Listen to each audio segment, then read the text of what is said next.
जवाहरलाल नेहरू, इंदिरा गांधी, राजीव गांधी वाला जो युग था वही मुझे वापस दे दो। अपने अच्छे दिन ले जाओ, अपने अघोष आपातकाल ले जाओ, और इससे बेहतर है कि इंदिरा गांधी वाला आपातकाल। इमरजेंसी के पीरियड में दलित लोग सुरक्षित महसूस करते थे, FIR होता था, काम होता था, नौकरियां मिल रही थी, बैंक का नेशनलाइजेशन हो रहा था 70s में, लाखों नौकरियां मिल रही थी। और इस अघोषित आपातकाल में सीधा उल्टा हजारों हजार करोड़ लेके जो भाग रहे हैं विदेश में, वो कौन, किनके मित्र हैं, किनके साथ उनका फोटो दिखता है? ये सवाल हमें उठाना पड़ेगा, लगातार उठाना। बीजेपी और RSS लगता है कि जो 10 साल में इनको मैंडेट मिला है मेजॉरिटी भारत में शासन करने का, लोगों ने ये सोच के इनको वोट दिया होगा, EVM के लीला पे बाद में आऊंगा कब, ये सोच के वोट दिया होगा कि संविधान के हिसाब से काम कर, लेकिन संविधान के हिसाब से काम नहीं। सोच रहे हैं कि भारत वर्ष पे हमने कब्जा कर लिया है, इंडियन रिपब्लिक पे कब्जा कर लिया, सारी संस्थाओं पर कब्जा कर लिया। कोई भी संवैधानिक संस्था बात कीजिए, सोचिए क्या संविधान के अनुरूप काम कर रही है?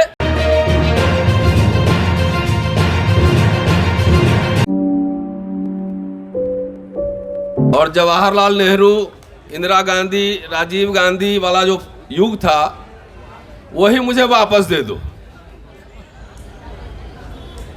अपने अच्छे दिन ले जाओ, अपने अघोषित आपातकाल ले जाओ, और इससे बेहतर है कि इंदिरा गांधी वाला आपातकाल ही वापस करो, घोषित। ये मैं बात कह रहा हूं, बड़ा अटपटा लगेगा, लेकिन मैं दलित आदिवासी पर्सपेक्टिव से ये बात कह रहा हूं कि याद कीजिए, पहले स्पेशल रिक्रूटमेंट ड्राइव निकलता था, बैकलॉग निकलता था, इमरजेंसी के पीरियड में दलित लोग सुरक्षित महसूस करते थे, FIR होता था, काम होता था, नौकरियां मिल रही थी, बैंक का नेशनलाइजेशन हो रहा था 70s में, लाखों नौकरियां मिल रही थी। और इस अघोषित आपातकाल में सीधा उल्टा हो रहा है, सीधा उल्टा। हजारों हजार करोड़ लेके जो भाग रहे हैं विदेश में, वो कौन लोग हैं, वो किनके मित्र हैं, किनके साथ उनका फोटो दिखता है? ये सवाल हमें उठाना पड़ेगा, लगातार उठाना पड़ेगा। चूंकि मैं पढ़ाने के पेशे से जुड़ा हुआ हूं, इसलिए कुछ बातें यूनिवर्सिटी में रखूंगा। बीजेपी और RSS को लगता है कि जो 10 साल में इनको मैंडेट मिला है मेजॉरिटी भारत में शासन करने का, लोगों ने यह सोच के इनको वोट दिया होगा, EVM के लीला पे बाद में आऊंगा कभी, यह सोच के वोट दिया होगा कि संविधान के हिसाब से काम करेंगे, लेकिन संविधान के हिसाब से काम नहीं हो रहा है। यह सोच रहे हैं कि भारत वर्ष पे हमने कब्जा कर लिया है, इंडियन रिपब्लिक पे कब्जा कर लिया है, सारी संस्थाओं पर कब्जा कर लिया है। कोई भी संवैधानिक संस्था याद कीजिए, सोचिए क्या संविधान के अनुरूप काम कर रही है? नहीं कर रही है। सबको ध्वस्त किया जा रहा है, सबको, और कहीं आपकी सुनवाई नहीं है, किसी मंच की सुनवाई नहीं है। विश्वविद्यालय में हम 30 साल से ज्यादा से हम जुड़े हुए हैं, दिल्ली विश्वविद्यालय से। देख रही हौसला कहां से आ रहा है कि एक आदिवासी युवक में एक ब्राह्मण पेशाब कर देता है। पहले कम से कम लोग शर्म करते थे, और आज उनकी जाति की सभा हुई तो उसमें क्या कहा कि पेशाब करना कोई अपराध नहीं है। तो ये तो आपके साथ भी हो सकता है भाई, ये तो आपके साथ भी हो सकता है। विश्वविद्यालय, IITs, medical colleges, schedule caste, schedule tribe, backward community के स्टूडेंट के लिए एक तरह से कब्रगाह बनाए जा रहे हैं।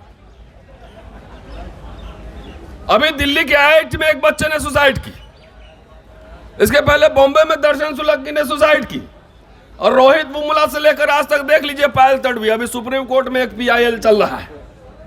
UGC को 4 हफ्ते का वक्त दिया गया था, 6 तारीख को, अब 6 तारीख पूरा होने वाला है। क्या किसी वाइस चांसलर पे, किसी प्रिंसिपल पर, किसी डायरेक्टर पर कोई कार्रवाई हुई? हमारे कॉलेज, हिंदू कॉलेज में, मैं ताल ठोक के कह रहा हूं एकदम पब्लिक डोमेन में, एक ओबीसी कैटेगरी का छात्र सुसाइड कर लिया।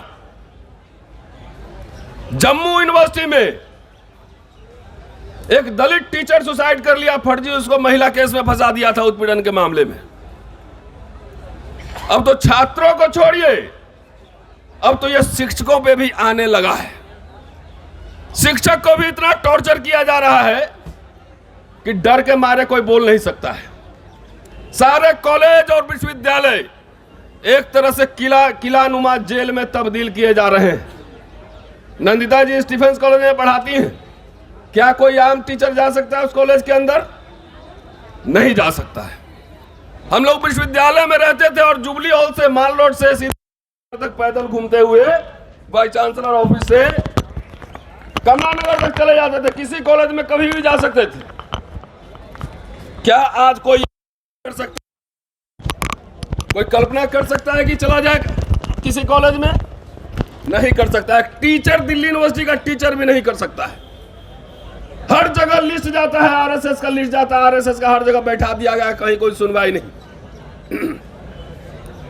जो साथी परिचित हैं मुद्दों से, अभी मैंने ये सब घटनाएं बताई हैं, घटनाएं, ये घटना नहीं, संकेत है कि किस तरीके से आईआईटी और विश्वविद्यालय, और जो मैं कह रहा हूं, कोई वहां का SC ST OBC छात्र और शिक्षक से जाके पूछ लीजिए।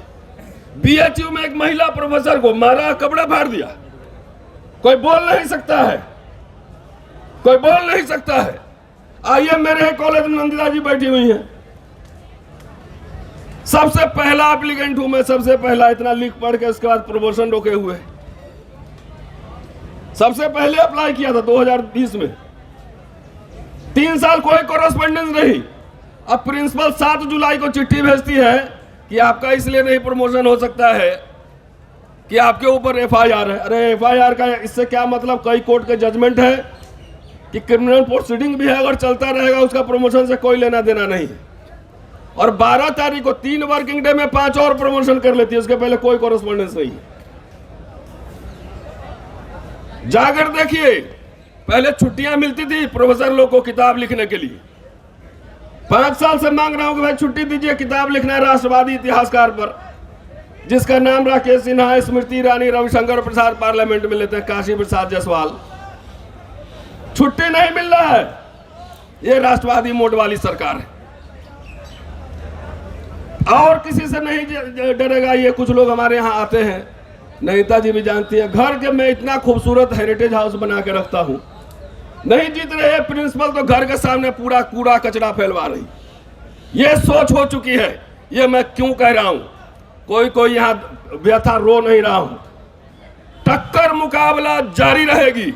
और ऐसे प्रिंसिपल, वाइस चांसलर, डायरेक्टर अगर आपके साथ इस तरह का व्यवहार करे तो उसको पब्लिक में जाके बेइज्जत करो, पब्लिक में बेइज्जत करो, बोलो कि ये बेईमान है। चाहे कोई आपका कलेक्टर हो, SP हो, कोई इस तरह करे। अरे क्या करना है इसे? नौकरी का, नौकरी स्वाभिमान के साथ करना है, स्वाभिमान के साथ नौकरी करना है और इनका मुकाबला करना है, टक्कर लेना है, इनसे मुकाबला करना है।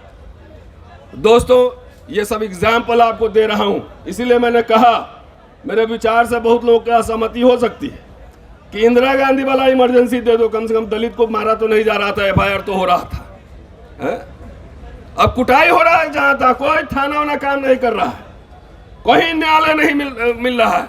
मैं तो खुद ही कह रहा हूं, SHO से लेके DCP, police commissioner, Rajnath Singh उस समय होम मिनिस्टर थे, सबसे मिला, कोई कार्रवाई हो रही कहीं? आपको सिर्फ भूल भुलैया में घुमा रहा, गोल मोल बात करेगा, गोल मोल बात, सीधा। रोजगार तो एक मुद्दा है, लेकिन ये भारत देश हमारा है। आत्मसम्मान और स्वाभिमान के साथ जीना चाहते हो तो आंख बंद करके ये भाजपा सरकार को 24 में हराओ। ये सबकी जड़ यही है, सबकी जड़ यही है। मैंने कहा है कि हमें भाई जितना तंग करना है तंग कर लो, हम पीछे हटने वाले नहीं हैं, बिहार के रहने वाले हैं, हमारे यहाँ ट्रेनिंग कुछ और तरह की होती है। आंख में आंख मिलाएंगे, बोलेंगे हाउ डेयर यू, तुमने हिम्मत कैसे की, करोगे क्या, करोगे क्या। अगर मेरी बात खराब लग रही है तो तुम जाओ कोर्ट में, तुम जाओ थाने में, हम नहीं जाएंगे, जाओ। लेकिन पब्लिक में ह्यूमिलिएट देम, जब तक इसकी पब्लिक बेइज्जती नहीं करोगे, मुझे तो लगता है कि अब कैंपस घेरो अभियान चलवाना पड़ेगा। जिस भी IIT में, जिस भी मेडिकल कॉलेज में एक भी बच्चा सुसाइड करेगा, उस कैंपस को घेरो और तुरंत उसमें एक्शन हो जाए, डायरेक्टर को उसको सस्पेंड करवाओ, क्रिमिनल प्रोसीडिंग चलवाओ। क्योंकि वहां सीधी में पेशाब किया है ना, और गांव में डंडे से मार देते हैं, यहां डंडा से नहीं मारेगा, दिमाग के नस में इतना दबाव बढ़ाएगा, टॉर्चर करेगा। अरे हम लोग तो एक्टिविस्ट लोग हैं, मुझे तो पता है तुम्हारे दिमाग में क्या चल रहा है, वो भी मैं हिस्ट्री बढ़ाता हूं। तो हमारे जैसे लोग तो लड़ लेते हैं, लेकिन जो शरीफ लोग होते हैं, जो थोड़ा डरते हैं, वैसे ही लोग के माथे का नस दबा के और उसको आत्महत्या करने के लिए मजबूर करता है। ये आत्महत्या नहीं, ये हत्या है। इसलिए साथियों, एक ही मूल मंत्र है, भाजपा भगाओ देश बचाओ। भाजपा भागेगा